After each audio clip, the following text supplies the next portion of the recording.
Imagine your country has been facing a terrorist incursion for over 30 years. Your Western and European allies have condemned the attackers, recognized the group as terrorists, and offered their support to you. Now, a few years ago, a new, bigger, and even more widespread threat has surfaced. One who has attacked you and your strong allies. So, what does one of your best allies do? Arm and train your longtime enemy in order to fight the new bad guys, and then let them settle up right next to you. You see why Turkey's upset. That's what's happening right now on their southern border with Syria, where the YPG control 65% of the Turkey-Syria border. The US says that Turkey should concentrate on attacking Daesh, but Turkey sees the YPG buildup as a greater long-term threat. Here's some background.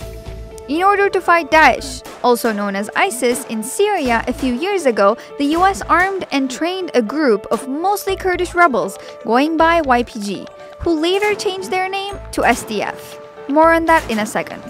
The SDF moved into areas which Daesh had been controlling, and they decided to stay and hold up in cities like Afrin, Manbij, and others.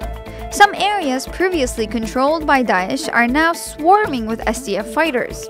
So, who is the SDF? They formerly called themselves the YPG, who the Turks would say equated to the PKK. You're dealing with a terrorist enemy of mine. How can you do that, ally?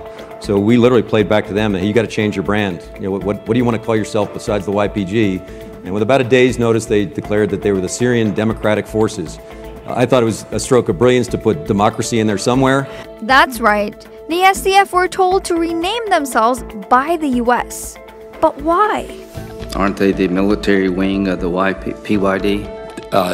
They are, yes. Is that right, General Dunford? That is correct. They're a leftist Syrian Kurdish political party founded in 2003. Reports indicate that they're aligned or at least have substantial ties to the PKK. Is that true?